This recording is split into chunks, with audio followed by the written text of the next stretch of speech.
Shalom amigos, el Morel es el Centro Educativo Shoresh. Eh, hoy continuamos con una serie de clases que estamos trayendo y una serie de temas eh, que, pues para mi sorpresa, me han pedido porque no son temas muy comunes, pero debido a lo mejor a mi trasfondo, eh, pues me han pedido que hable de estos temas. Y Shalom Aran, ¿cómo estás? Y muchas bendiciones para tu hija. Eh, Vamos a hablar entonces de estas temáticas. Bueno, ¿cuáles son estas temáticas? Comenzamos hablando sobre el asunto del nombre. Inclusive mañana viernes, no, el domingo. El domingo voy a estar hablando a Costa Rica, en una serie de redes, emisoras, sobre este tema. Y en realidad el tema del nombre no es un tema muy importante para el judío, pero no es un tema del cual se hace un issue. Un issue. Eh, el judío está muy claro en que a pesar que no hay una prohibición, como algunos dicen, no hay una prohibición de uno mencionar el nombre de Dios. Lo que hay una prohibición y lo que se trata de evitar es de tomar el nombre en vano. Eso es distinto. Tomar el nombre de Dios en vano. Eso es distinto. Y esto del nombre, hoy le voy a dar un poco de background de Jennifer, ¿cómo estás? Le voy a dar un poco de un retoque a por qué esto ha venido a ser un asunto últimamente, un asunto importante para algunas personas, para algunos grupos. Pero esto no es importante a esa medida de ser un issue para nosotros como judíos. Nosotros como judíos, llana y simplemente, entendemos que hay varios pasajes en las escrituras, inclusive Shemot 3:15, donde nos habla de Shmi Leolam, este será mi nombre eterno, y también se puede leer Ze Shmi Lealam, que este es mi nombre oculto, o concealed. Y hay un mandamiento expreso, claro, que dice: no tomarás el nombre del Señor tu Dios en vano. Por otro lado, la pregunta es: ¿tiene Dios nombres? Tiene los nombres que nosotros le damos, para nosotros tener un entendimiento, para nosotros expresar nuestras alabanzas y todo lo que tiene aliento, alabe, kol haneshamate, halel ya, aleluya. El Tehilim Salmo 150, que en nuestros rezos y en Pesukei de Zumra tenemos el Ashrei, que es el 145, Yoshrei Yoshe Beteja Oyerhu la Sela. Tenemos el Salmo 145 y tenemos una colección hasta el 150, y que tu nombre sea dado a conocer a las naciones. Ya de todo eso hablamos. ¿Qué significa que demos a conocer el nombre? Bueno, precisamente dar a conocer los hechos, dar a conocer la misericordia y la provisión infinita del Creador. Él es infinito, nosotros somos finitos, o lo que llamamos, la concepción que tengamos sobre esto que llamamos Dios es infinito. Nuestra mente no está diseñada para to grasp, para tomar esa idea. Lo que yo quisiera hablar hoy es por qué entonces hay grupos pseudo cristianos, y imitadores del judaísmo, que son los que son radicales y dicen, oh no, porque nosotros conocemos el nombre, porque los rabinos impidieron que se diga el nombre, nosotros sabemos cuál es el nombre, y la gente, hay una de disparates terribles y de nombres súper rarísimos y de gente que no hablan hebreo y sin embargo son maestros. No hablan hebreo y sin embargo son maestros. Y tienen congregaciones en las cuales, inclusive hay congregaciones aún en Puerto Rico, en México, hay montones en Perú, que le llaman la congregación de tal cosa, la congregación del nombre. Y atacan a los evangélicos, de los cuales ellos han salido del mundo evangélico, y atacan a los judíos, y atacan a los pentecostales, y atacan a todo el mundo porque que supuestamente solamente ellos tienen el conocimiento del nombre.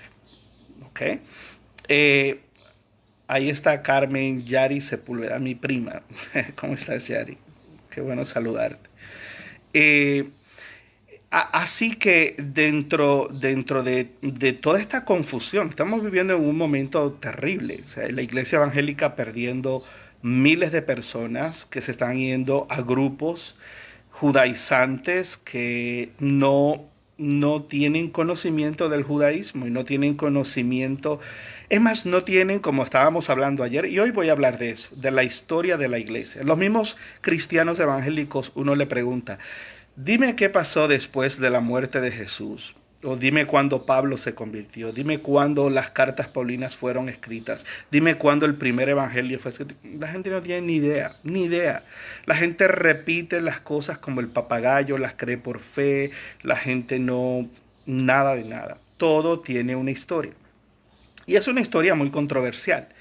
Por cierto, esta semana he estado repasando mis notas de cuando era pastor, de cuando estaba pues en el ambiente evangélico, sobre los padres de la iglesia, para dar estas clases y estaba repasando sobre Clemente de Roma, que no es Clemente de Alejandría, sobre Orígenes, sobre Tertuliano, sobre Eusebio, sobre, bueno, Epifanio, Justino Mártir,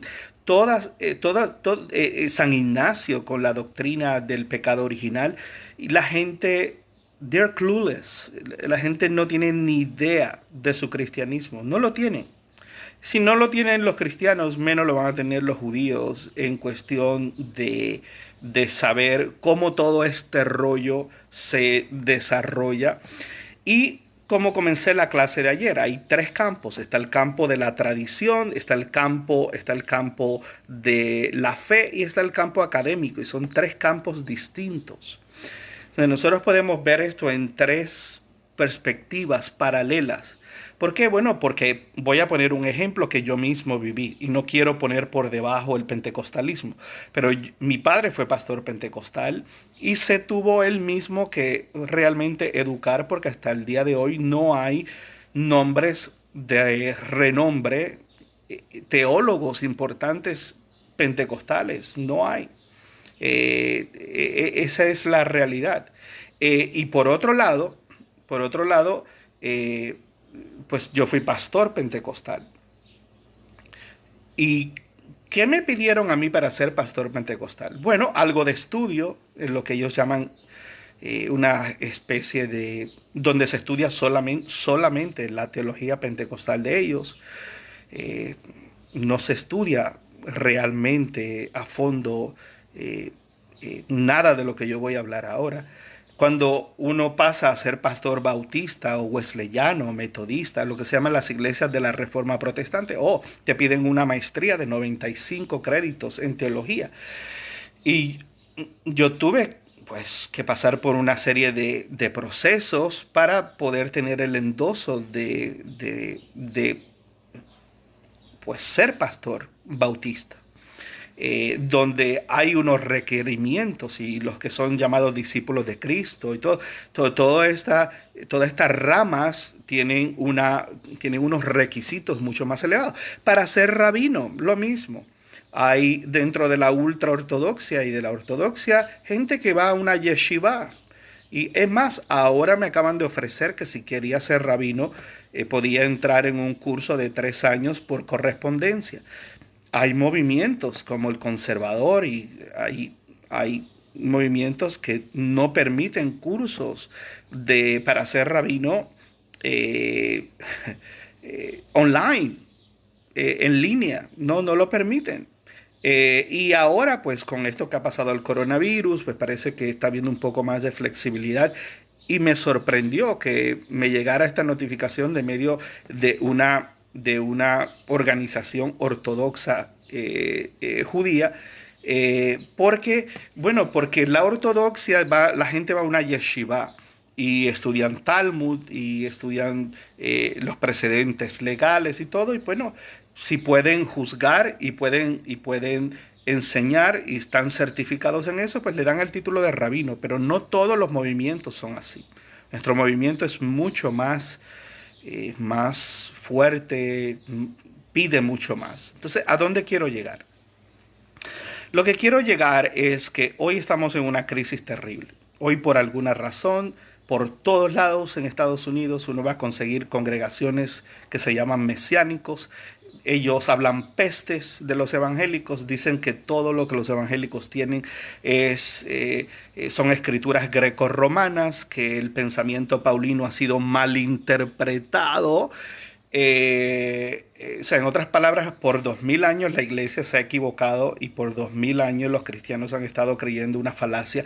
Por 2000 años los cristianos han estado llamando a Jesús del nombre que inclusive algunos son tan ignorantes que dicen que el nombre de Jesús significa sus, que significa caballo, lo cual es el disparate más grande del mundo, porque sus en hebreo es caballo, ¿cierto? Con la letra Samej. eh, Samej Vav como auxiliar y otras Samej, sus, eh, y todo porque leen la fonética del griego en el Nuevo Testamento, que es Jesús. Y como le suena así, ese es el nombre de Zeus, o es el nombre de caballo en hebreos. O sea, una de loqueras y de disparates que uno dice, wow, ¿a dónde vamos a llegar con todo esto? Eso es eso. Ayer estábamos hablando, y no me voy a salir del tema de lo del nombre, pero hoy vamos a hablar sobre cómo todo esto se cuajó. O sea, cómo todo esto pasó.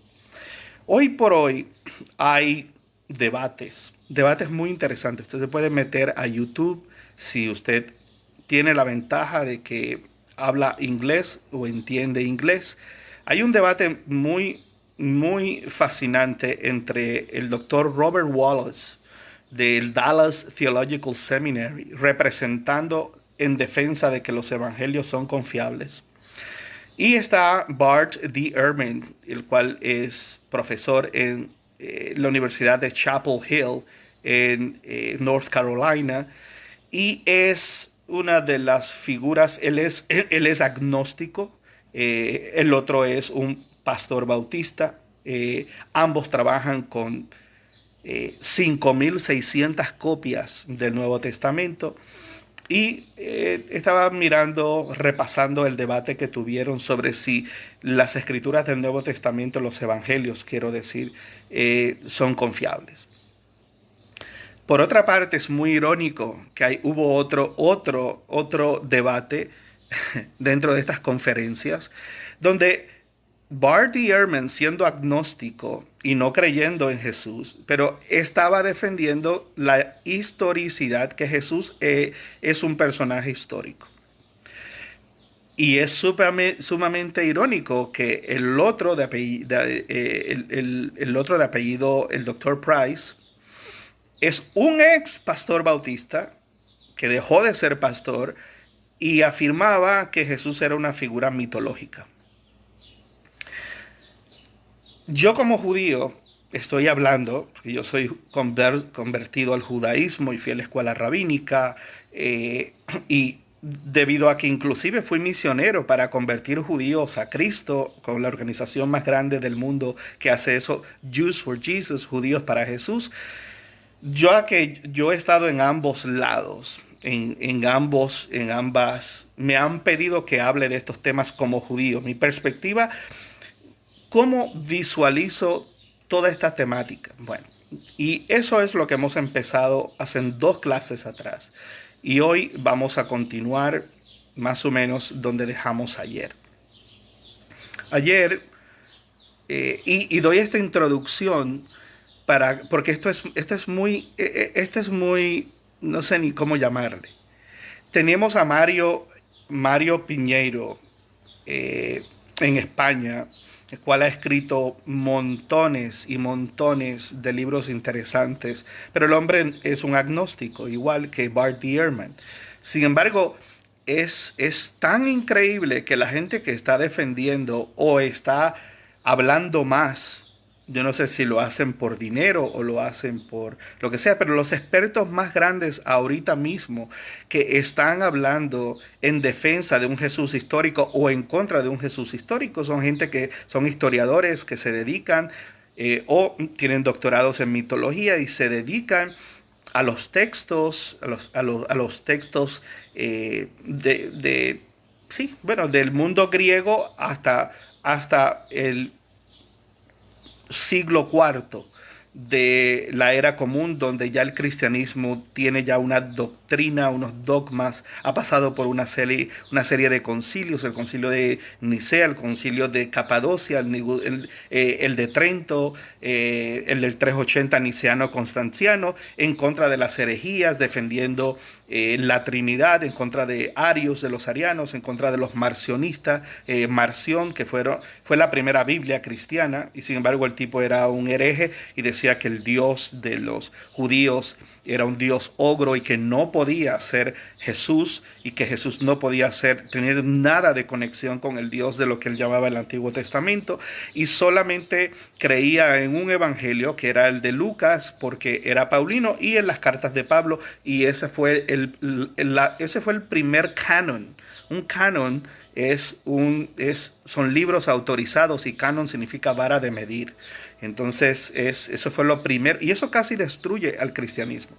La doctrina marcionista fue extremadamente violenta, le dio un golpe fuerte al cristianismo, pero para eso vinieron los concilios y la padreología, los padres de la iglesia.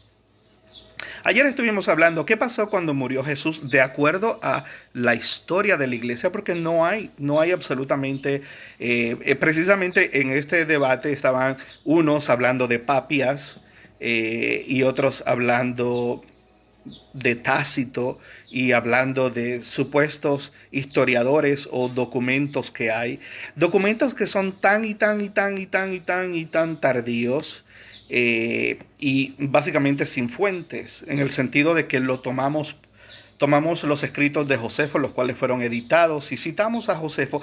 Y yo lo que he notado cuando doy estas clases es que se meten a hacer comentarios gente en defensa o gente en contra y se forman estas luchas. Y al final mi conclusión es esta, les voy a ser muy sincero. Esto es un asunto de religión. Esto es un asunto más de fe. No hay forma. Si no, no hubieran estos debates. Si no, no estuviera Piñeiro, ni estuviera Wallace, ni estuviera Price, ni estuviera Bart Ehrman. No. Unos hablan a un lado, otros hablan a otro. En muchas cosas muy controversiales están de acuerdo. En otras, o sea, un Bart Ehrman defendiendo y escribiendo un libro sobre la historicidad de Jesús cuando en realidad él mismo no cree en Jesús y al principio en sus comienzos igual que todos a la medida que van viendo debates y se van descubriendo nuevas cosas van cambiando, transformando y unos acusan a otros y en el libro tal tú dijiste esto y ahora no, pero eso era 20 años atrás cuando estaba comenzando y escribí ese libro, pero ahora esto es lo que creo. Entonces al final uno dice, bueno, estuve 2 horas viendo un debate, evaluando las fuentes, estuve mirando esto y a la hora de la verdad, mi conclusión es que esto es un asunto que cuando lo miramos desde la perspectiva académica es importante, pero más que todo, en el caso del judaísmo, es un asunto de tradición. Es un asunto, es una experiencia y una visualización de lo divino de acuerdo eh, de acuerdo a lo que la persona entiende que le hace más sentido y produce fe. Y está el otro que se tira de pecho porque pues eso es lo que conoce, porque no está dispuesto a estudiar, porque dice, uy, no, ¿cómo es posible hablar mal de Jesús o hablar una cosa? Eso es pecado. Eso... Y está el que vive de acuerdo, Fernando, ¿cómo estás? Shalom. Vive de acuerdo a la fe y al horror de perder la salvación y todo este tipo de cosas. Y a la hora de la verdad no se llega a ningún lugar. ¿Cuál es mi punto? Mi punto es el siguiente. Número uno, es mejor ser un buen cristiano que un mal judío. Hoy yo no sé qué le ha dado a la gente con que tienen que ser judíos. Y cuando llegan al judaísmo se desilusionan del judaísmo. ¿Ustedes saben por qué se desilusionan del judaísmo? Porque ellos mismos, si hubieran conocido las bases de su cristianismo, probablemente se hubieran desilusionado del cristianismo. Lo que pasa es que nunca conocieron las bases del cristianismo y han entrado en un judaísmo basado en lo que los conceptos evangélicos le dijeron que los judíos eran. Y lo único que ha cambiado es que antes creían que Jesús era el Mesías o que era divino y ahora no. Pero toda esa gama de que nosotros los judíos somos el pueblo escogido, de que somos perfectos, de que entonces la gente va y se entera que hubo una parada gay en Tel Aviv y se les cayó el mundo. Y dice, pero ¿cómo es posible si Israel, la tierra santa? Eh, Escuchan a un rabino que llega a decir que probablemente eh, la narrativa de Adán y Eva no existió, ni Moisés existió, se les demorona el mundo. ¿Por qué se les demorona el mundo? Porque en realidad, su experiencia y su fe, su convicción no está basada en lo que el judaísmo en sí postula, sino en lo que el evangelio, la forma de interpretar las escrituras evangélicas, que es una posición independiente. ¿Cuál es la diferencia entre la iglesia protestante y la iglesia católica? Solamente es una. ¿Cuál es? La iglesia católica, que es la que nos dio el Nuevo Testamento y las escrituras paulinas y todos los evangelios y todo. Esa es la iglesia, porque esa es la iglesia que canonizó. Por eso la misma iglesia ortodoxa griega, aquí en Cleveland, Ohio, hay muchos rumanos y hay mucha gente que van a iglesias rusas o griegas, ortodoxa griega, o iglesias coptas, egipcias, que es un cristianismo distinto, que tiene 55 millones de seguidores. Y el cristianismo en total tiene unos 2.000 millones de seguidores. Pero dentro de esos 2.000 millones de seguidores hay una minoría protestante de la Reforma Protestante, hay una mayoría católica y hay 55 millones de ortodoxos griegos, hay millones de la iglesia griega, la iglesia cristiana arminiana, que fue la primera iglesia, en realidad, Armenia fue el primer bastión del cristianismo, a decir verdad. Está la iglesia etíope, que supuestamente porque un etíope, un negrito que se llamaba Felipe, fue y preguntó sobre Isaías 53 y fue a Etiopía y levantó una iglesia. Todos esos cristianismos tienen Biblias distintas. Cuando digo Biblias distintas es que el canon de la Biblia evangélica no es el mismo de la Biblia católica. La Biblia católica tiene libros apócrifos que son adicionales a el canon que tomó y cerró el mundo protestante evangélico. Pero la iglesia ortodoxa griega tiene más libros que la Biblia católica, y la Biblia católica tiene más libros que la Biblia evangélica protestante. Por ende, la pregunta es, ¿y por qué? ¿Y para qué tienen esos libros? Porque de ahí se desarrollan ideas y doctrinas y dogmáticas distintas que unos tienen y otras no. Ya al uno tener esa información, ¿invalida eso la experiencia del cristianismo? No, al contrario, yo creo que la fortalece como experiencia.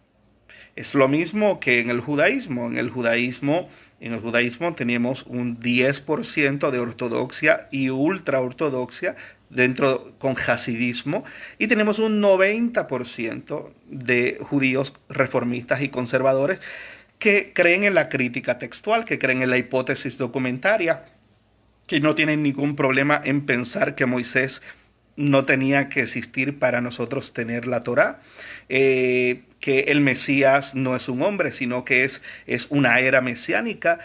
Todas esas ideas las tenemos dentro del judaísmo y eso en nada invalida nuestra tradición y no afecta nuestra posición personal con lo que llamamos Dios. En el cristianismo sí.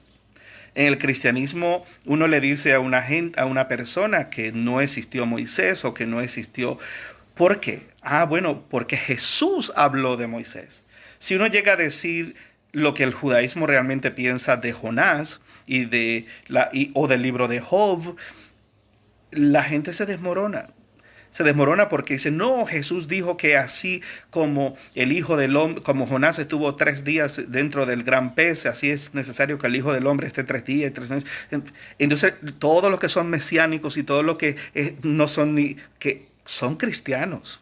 Lo que pasa es que ahora en vez de llamarle a Jesús o Jesús, le llaman Yeshua. ¿Qué evangelio escribió Yeshua? Yo sé que es una traducción a Yeshua, claro que sí. Pero ¿cómo yo voy a atacar a una iglesia que es la que canonizó? ¿Qué significa que es la que canonizó? Que lo que yo conozco sobre Yeshua o Yeshu o Jesús o Jesús o como le quieran llamar. Señores, nosotros sin la Iglesia Católica y sin la canonización de los evangelios, que duró 250 años, 250 años. El primer evangelio es Marcos, escrito 40 años después de los eventos y por un tipo que nunca estuvo ni con el único que estuvo es con Pablo. Ese es el primer evangelio. Y Mateo copia y Lucas copia mucho más tarde de esto. Y eso es lo que nos habla sobre el personaje de Jesús. La pregunta es, y los debates que hay hoy, no entre judíos y cristianos, entre cristianos y cristianos o agnósticos que se dedican al estudio del Nuevo Testamento, es el siguiente. ¿Cómo llegó esa traducción a Marcos? A Marcos, siendo Marcos el primer evangelio. ¿Por qué Pablo no habla absolutamente nada de Jesús? De la vida de Jesús, de los milagros de Jesús, de quién era Jesús, de todo, no. Hacia ahí voy a dirigir las próximas clases, pero no es que estoy atacando. Yo, como judío, me pidieron que hiciera esto, debido a que soy judío converso para los que entraron después. Llevo 10 años en el judaísmo y soy graduado de la escuela rabínica. Y la razón por la cual estoy haciendo esto es precisamente porque hay tantos grupos por ahí, y estoy repitiendo para los que entraron ahora, hay tantos grupos que yo tengo el verdadero nombre, que el nombre es Yeshua, que nosotros tenemos la verdad, que el cristianismo es un sistema que Pablo fue malinterpretado. Que Pablo fue malinterpretado. Todo porque tú en tu crisis emocional y como hispano y sin identidad a veces quieres a la brava de alguna forma, sea diciendo que tu apellido es judío o trayendo a cualquier argumento, dice, no, yo soy judío, yo tengo un alma judía, yo estoy regresando a las raíces hebreas del cristianismo, raíces hebreas del cristianismo. Si eso mismo estábamos hablando ayer de forma cronológica y hoy voy a tocar el mismo tema y de ahí voy a seguir partiendo. Que el cristianismo tiene raíces judías, que me lo muestren, porque yo no veo ninguna. cristianismo no tiene raíces judías. La teología paulina, pero la gente confunde una cosa. La gente cree que porque Jesús era judío, que Jesús era cristiano. Jesús nunca fue cristiano. ¿Afirmó Jesús que era divino? En mi opinión, no. En la mayoría de las opiniones, aún de eruditos cristianos, no. No, pero es que los evangelios, y yo soy el que soy, y antes de Abraham yo soy, y bueno, ese es el evangelio de Juan. Esa es la perspectiva de casi 150 años después de los eventos, donde hay una narrativa que nos presenta eso. Lucas no presenta absolutamente nada. Lucas es uno de esos evangelios en los cuales Jesús no es divino. La única razón, perdón, que Jesús no es que no sea divino, que Jesús no es el Salvador del mundo. Ahora sí. Solamente en la Santa Cena o en la comunión, al final aparece, y este es mi cuerpo, que en algunas copias dice que es quebrado por vosotros. Esa es la única. Entonces, ¿cómo llegó todo esto? Para que hoy hayan grupos por ahí, porque los judíos no hablamos de este tema, porque no nos interesa hablar de este tema. Nosotros no creemos en Jesús de la forma que el cristianismo lo cree, ni estos grupos, no. ¿Qué hace un judío hablando? Bueno, por mi trasfondo y porque creo que es necesario que hable de esto, porque la gente está esparciendo una serie de disparates que a la luz misma de los eruditos cristianos y de la teología cristiana son es un disparate garrafal. Garrafal. Y eso es lo que vamos a estar viendo en estas clases. Ayer quedamos que Jesús murió. Bueno, ¿cuál es el asunto de las fechas? Nadie sabe. Nosotros no sabemos. Nosotros ponemos la muerte de Jesús entre el 29 al año 35. Damos todo ese espacio porque la verdad no sabemos. Ayer revisando mis notas me sorprendo con Bart Ehrman, porque Bart Ehrman, que yo diría que ahorita junto con Antonio Piñeiro son los dos que más han hecho escritos sobre el tema de Jesús. Y ninguno de los dos cree en Jesús, son agnósticos los dos. Eso me parece tan irónico, ¿no? Y no son judíos tampoco.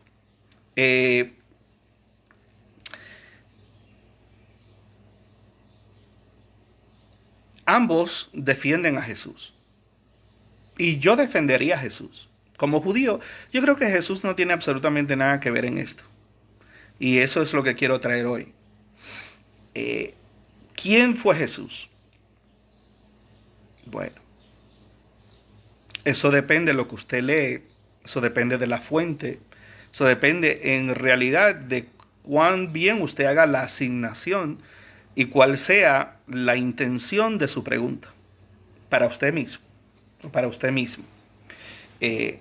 Si usted parte desde Juan, Jesús es el Hijo de Dios, es el creador del universo, es lo que se llama, es una cristología suprema a lo máximo.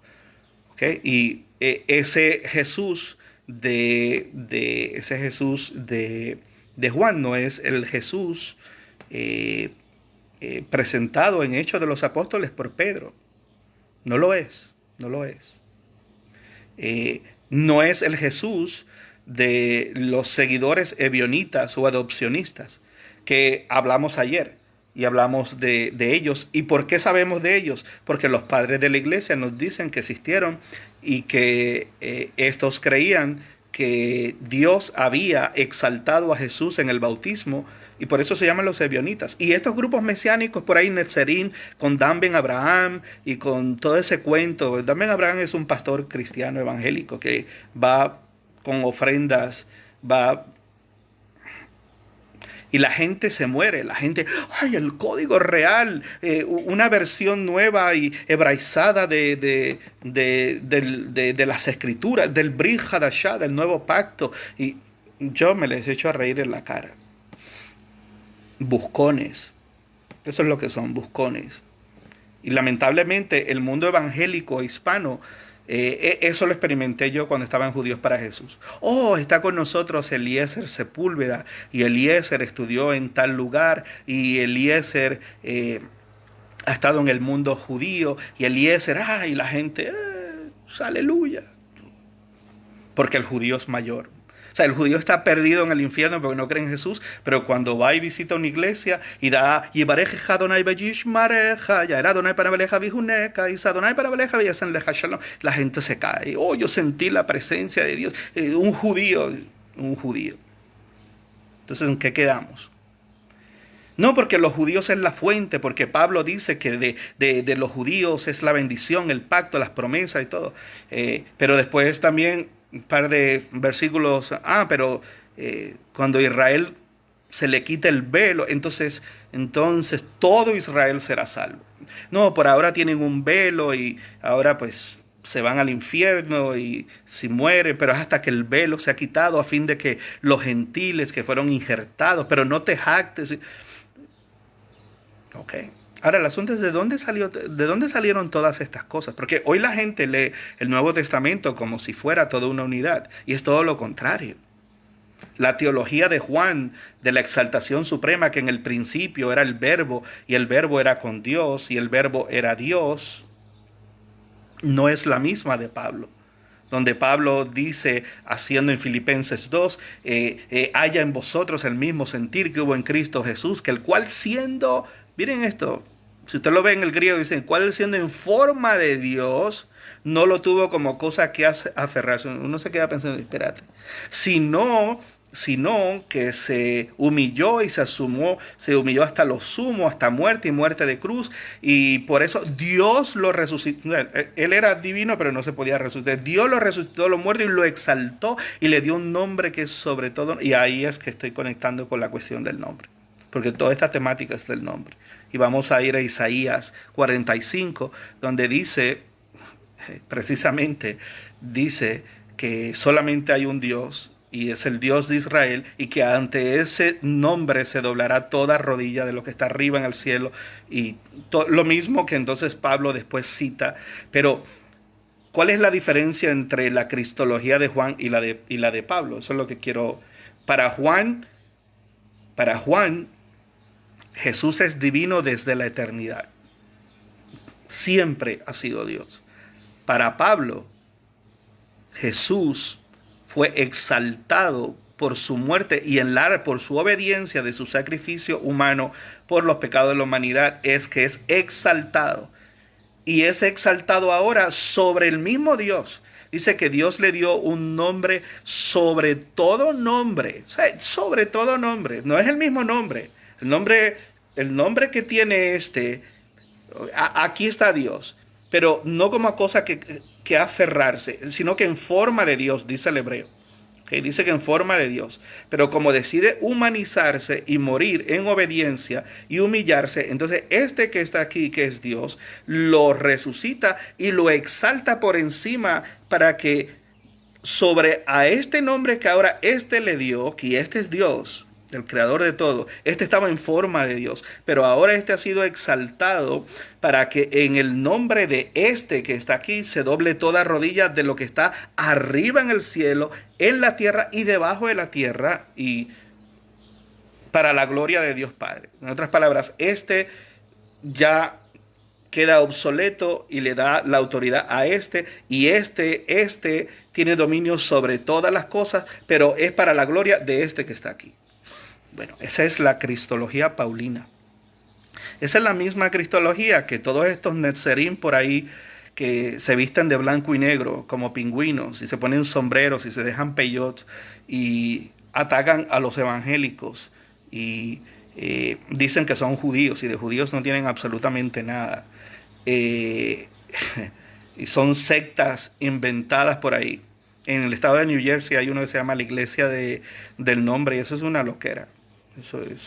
Y han crecido enormemente. En México hay uno, Gozo y Paz, un médico de apellido creo que Palacio. Y eso hacen una de barbaridades y hacen fiestas y danzan y ellos han hecho su propio culto, su propio culto. Y todo el mundo está mal, todo el mundo está mal. Los judíos están mal, los evangélicos están mal, los católicos están mal, la iglesia ortodoxa griega está mal. Todos ellos han descubierto las verdaderas enseñanzas y significado de Pablo, las verdaderas enseñanzas y el verdadero sentido de que Jesús no vino a abolir la ley, sino que vino a mostrarnos y que vino... ¿De dónde salen esas posiciones? Ya tenemos dos. Tenemos acá a Juan, que es lo que es la máxima cristología. Luego tenemos una cristología de exaltación, que es esta, la de Pablo. Pero luego hay una más abajo. Hay dos más abajo. Es para que vean cómo esto fue progresando. Y esto tomó siglos. Está la cristología que se llama la cristología liviana o sencilla. Y es la que se presenta en el Evangelio de Lucas y de Marcos con el nacimiento de Jesús. Si usted entra a una enciclopedia católica va a ver que la primera natividad o la primera Navidad fue en el año 400. ¿Y qué pasó en el año 400? Tenemos a San Jerónimo con la primera Biblia cristiana, que se llama la Vulgata Latina. Le tomó 22 años en escribirla. Eso no era nada fácil, era a puño y letra. Y encima de eso estaba traduciendo un texto hebreo de la Septuaginta al griego. Bueno, la Septuaginta es del hebreo al koiné y del koiné al latín. ¿Ok? Al latín. Eso es un proyectazo. Eso es algo muy, muy, muy difícil. Y ahí está la primera Navidad. Ahí es la primera vez que la iglesia, basado en las narrativas de Marcos y de Lucas, se habla de la natividad. Vamos a hablar del nacimiento de Jesús. Ya yo no escucho agnósticos sobre eso, porque lo que me dan a veces es náusea. A la hora de la verdad nadie sabe de estas cosas. A la hora de la verdad todo esto fue un progreso. Como todo, el judaísmo también es un progreso. Es un progreso. El que el mundo judío creyese en un solo Dios es un progreso. Si usted lee todo a través de la historia de Israel, Israel vivía en un mundo lleno de pueblos cananeos que tenían dioses y todo fue un problemón y altas y bajas hasta que llega el exilio babilonio, y en el exilio babilonio es que realmente surge el judaísmo con Esdras. Ese es el judaísmo del segundo templo. Y ahí es una religión donde las mujeres que se habían, los hombres que se habían casado, como hubo una limpieza y dijeron, esto es la estructura, no vamos a volver al exilio por razones de idolatría. Y ustedes van a notar que es todo lo contrario. En vez de haber problemas de idolatría, ahora hay problemas de sectas y de influencias zoroastrianistas y nombres de ángeles, que la palabra ángel no existe en el hebreo, lo que significa es la palabra mensajero, eso sí. Pero empezamos a ver que los supuestos ángeles tienen rangos, el dualismo de que hay un líder dentro de esos ángeles del bien y otro del mal, y todo eso fue influenciando el pensamiento de la resurrección de los fariseos y del cristianismo. Y era como decía ayer, los saduceos, que era la clase sacerdotal, no creía en la resurrección. Hoy, ¿por qué los judíos hoy creemos en la resurrección? Porque los fariseos fue la única secta que sobrevivió a la destrucción del templo. Porque el cristianismo, y Pablo dice que si Cristo no hubiera resucitado, vana sería nuestra fe, vana sería nuestra prédica, seríamos miserables.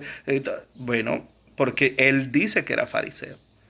El pensamiento, yo me río cuando a veces los cristianos, especialmente evangélicos, bueno, católicos más que todo, hablan, los fariseos y los judíos fariseos.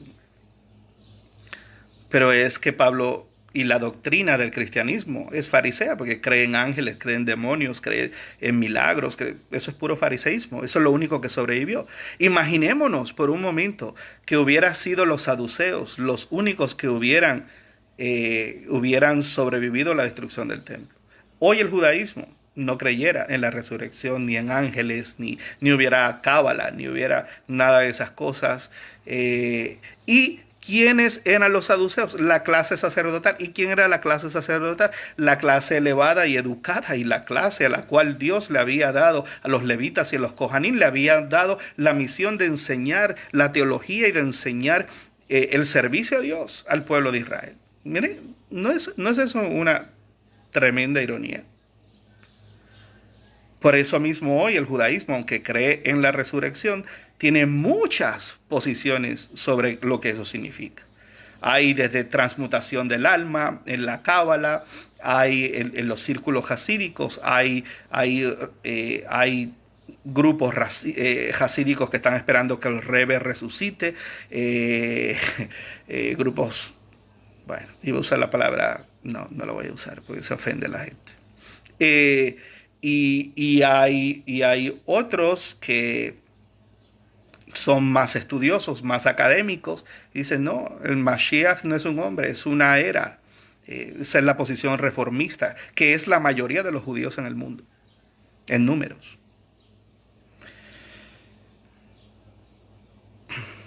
Sin embargo, tenemos esa cristología de Juan, que no es la de Pablo, y tenemos la del nacimiento. Y tenemos la de Lucas y Marcos, que es la ebionita. Antes de la del nacimiento, que es la más baja, vamos a ir a la del bautismo. La del bautismo la hablamos ayer, que es estos grupos de judíos al estilo Pedro, porque Pedro y Pablo no se pasaban en lo absoluto. Y lo dice el mismo texto, que tenían garatas terribles, tenían broncas terribles. ¿Por qué? Bueno, porque es que tenían dos. Uno era un judío heleno y el otro era un judío que había estado con Jesús. Y que era de ahí, y que no era estudioso, y que era un Galileo. La posición teológica de Pablo era completamente distinta. Era que Jesús había nacido y es una cristología que fue avanzando, pero que a la medida que fue obediente, Dios lo adoptó. Y muerte de cruz, Dios lo adoptó. Pero que lo exaltó, no es que lo adoptó, lo exaltó. La de los ebionitas, o la de la teología que vemos en Hechos, creo que es Hechos capítulo 3, 2 o 3, en Pentecostés, capítulo 3 creo que es. Está Pedro dando un sermón a la gente y le está diciendo, aquel que ustedes crucificaron, el justo, el santo que ustedes crucificaron, ese que Dios lo exaltó. ¿Y cuándo lo exaltó? En su muerte.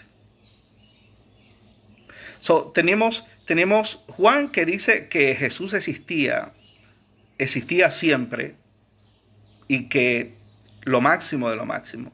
Tenemos la cristología de Pablo, que dice que Dios lo resucitó y lo exaltó porque haya en vosotros el mismo sentir como en Cristo Jesús, que siendo en forma de Dios no lo tuvo como a qué aferrarse. O sea, no era Dios, pero estaba ahí con Dios.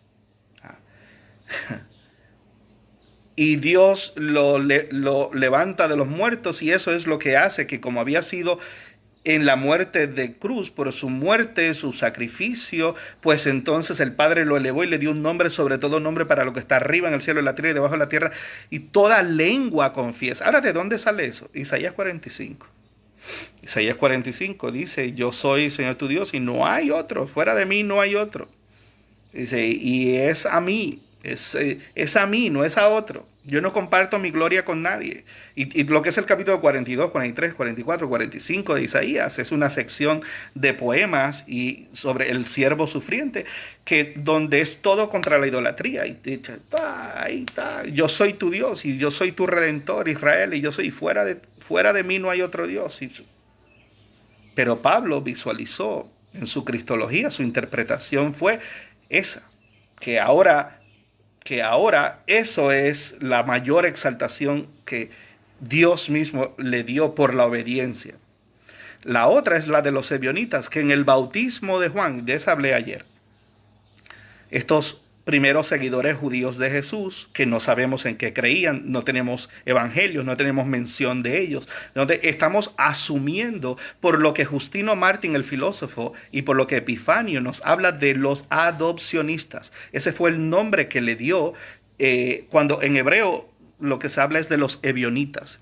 Y son estos judíos que no creían que Jesús nació virginalmente ni sobrenaturalmente, sino que era un maestro y era un maestro apocalíptico. Y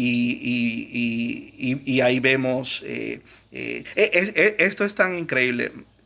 Marcos es el primer evangelio escrito entre el 70 y el 75. Luego viene Mateo. El templo fue destruido en el 70 y sin embargo Mateo capítulo 24 y 25 habla de que Jesús había profetizado que el templo había sido... Ahora, cuando se escribe eso, sí, unos casi 10 a 15 años después que el templo había sido, que el que esté en la azotea no descienda y que vuestra huida no sea ni en día de reposo ni en Shabbat, salgan corriendo y hay de las que estén embarazadas y qué señales hay. Ahí hay 3 preguntas para contestar, ¿ah? Unas inmediatas y otras del futuro.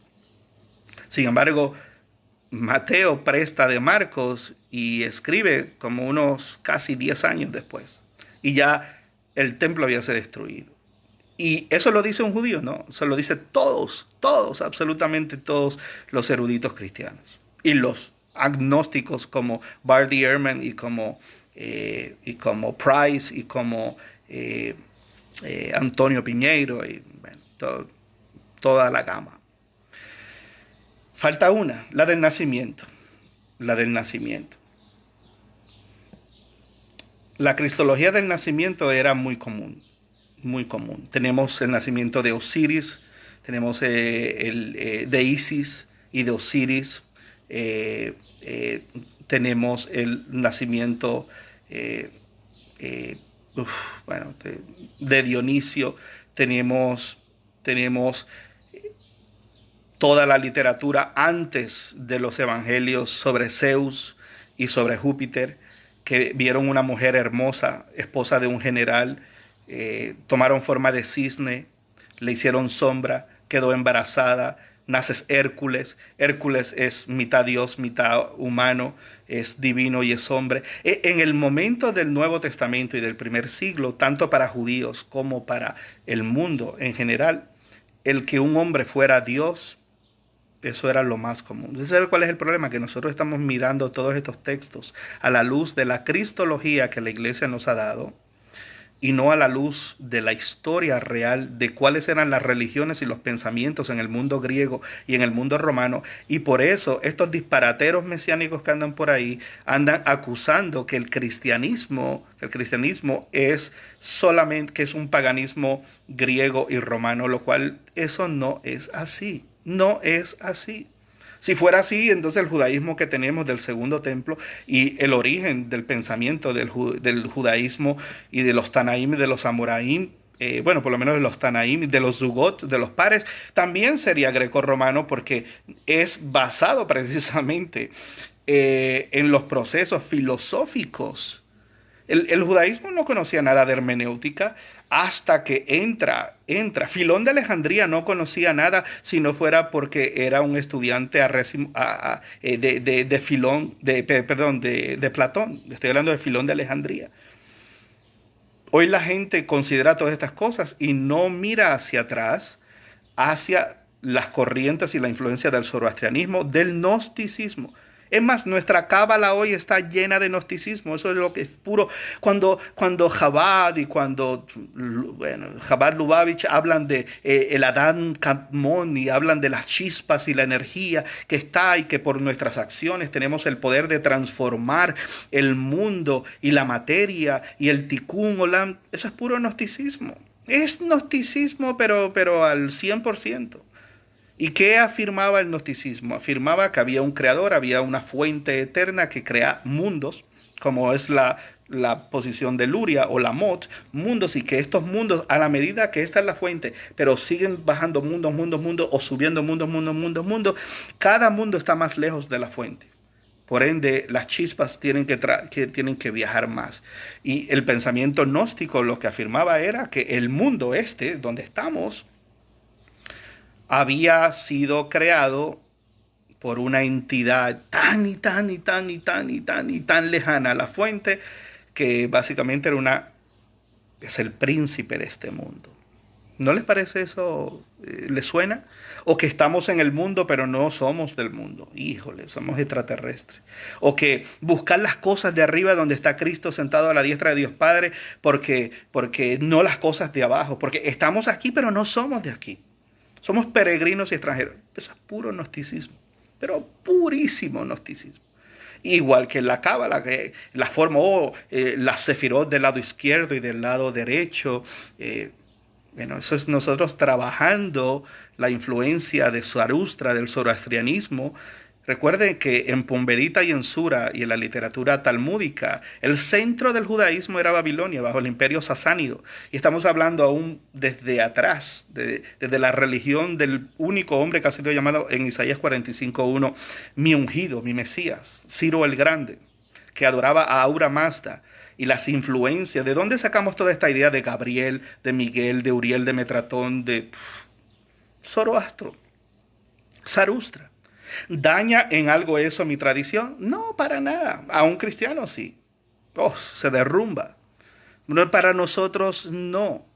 Porque el judaísmo ha tenido la capacidad de no perder la esencia de Sedek, Sedek, Tirdof, justicia, justicia perseguirás, y de ser un sistema ético, moral y espiritual basado en una narrativa de una tradición, pero ese no es el caso que estuvimos hablando ahorita de la iglesia. La iglesia dice, no es lo que diga la Biblia, lo que diga la Biblia no importa, lo que diga la Biblia puede ser hasta basura, es lo que la iglesia dice, que dice la Biblia, porque a la hora de la verdad nosotros fuimos y somos los que se nos dio la llave del reino para atar y desatar, y en eso tienen razón.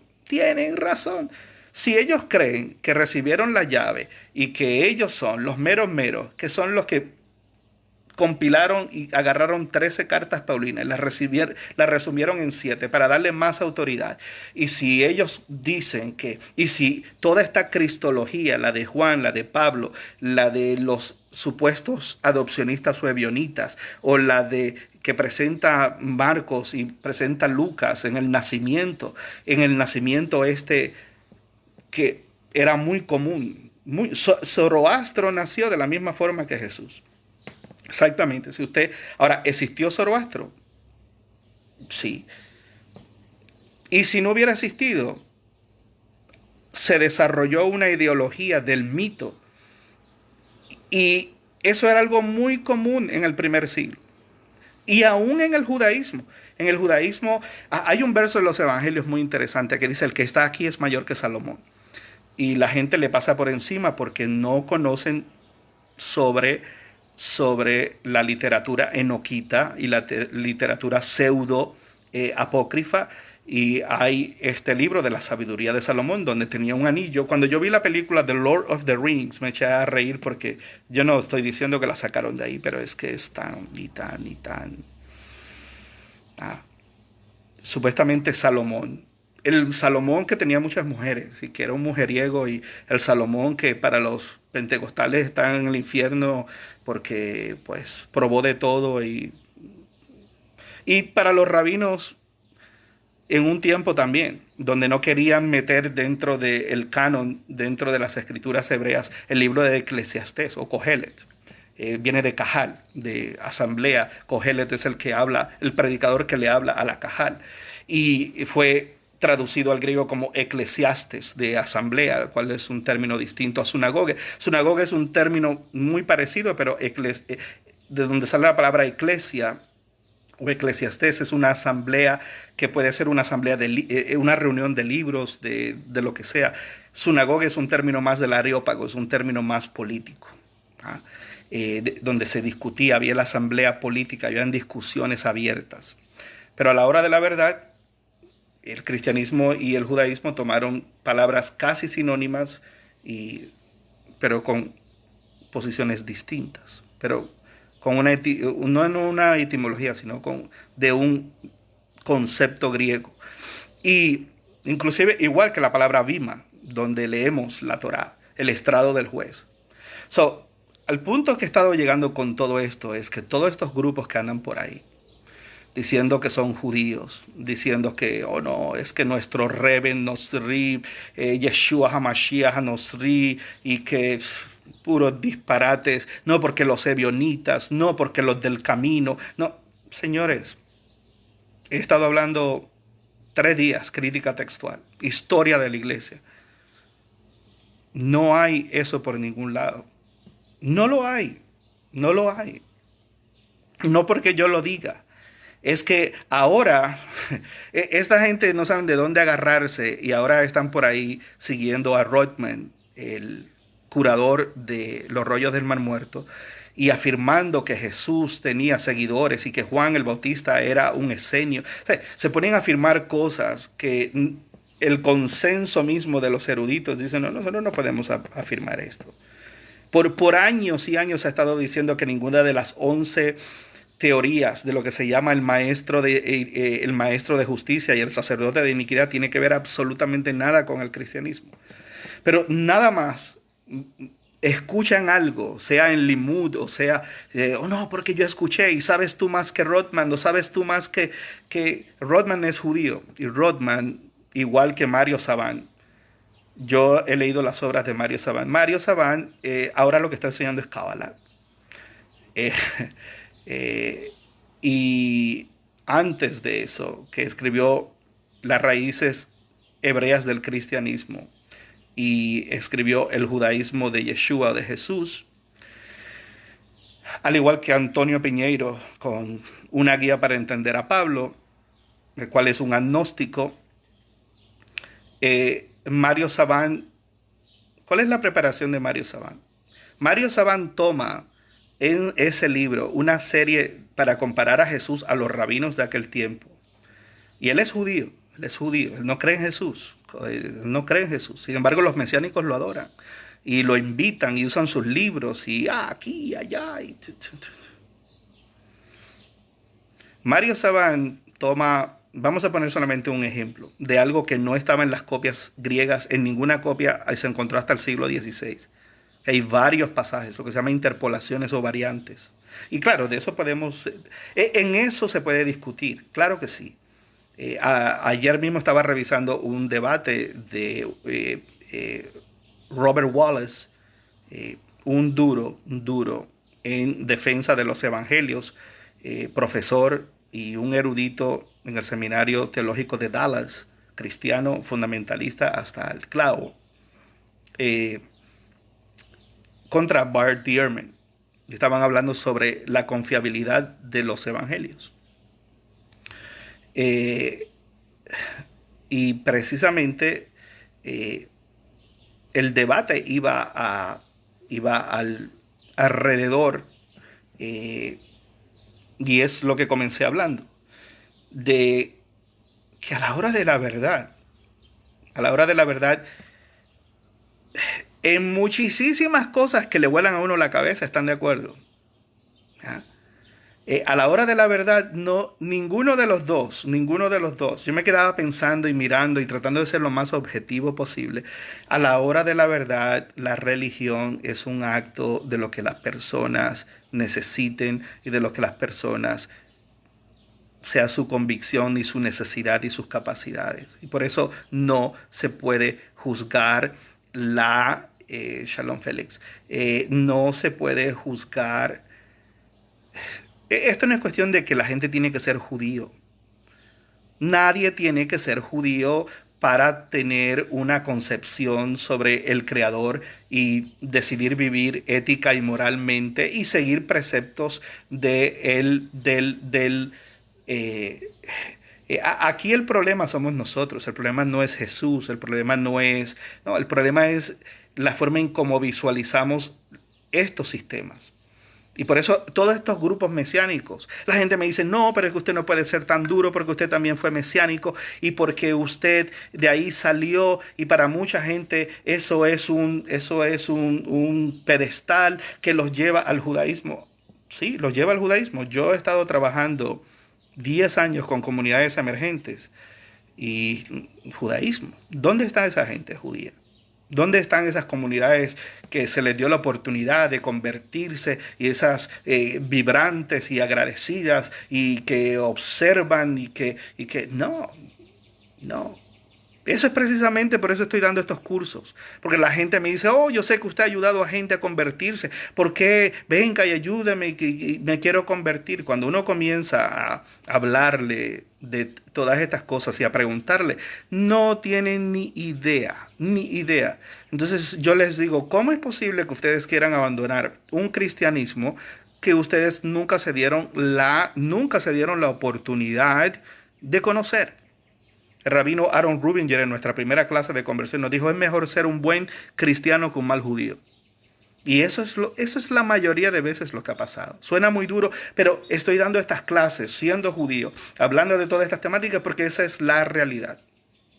Y la realidad, la realidad es esa. Uf, y se va a quedar sin batería el teléfono. Tengo que callarme la boca. Quedan 3%, me acaba de decir. Bueno, sea un buen cristiano, pero si es judío, seamos buenos judíos. No, pero es que a mí no me dan la oportunidad de convertirme y hay algo que se llama Benei Noach.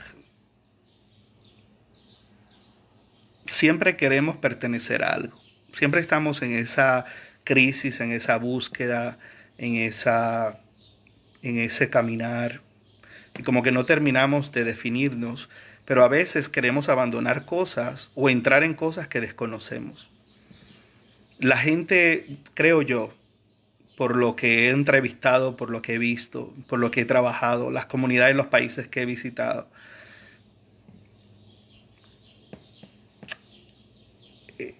tenemos un problema de una crisis de identidad muy fuerte. Aún los que hemos logrado llegar al judaísmo. Eh, La gente llega al judaísmo hasta que le tocan el bolsillo. Cuando le tocan el bolsillo, se dan cuenta que no están a la par del pensamiento financiero del judío. Prefieren quedarse en las casas, prefieren visitar distintas sinagogas, no aportar en nada, no ser parte de la comunidad. El judaísmo es comunidad. El judaísmo hay que tener plata para ser judío. Hay que producir plata para ser judío.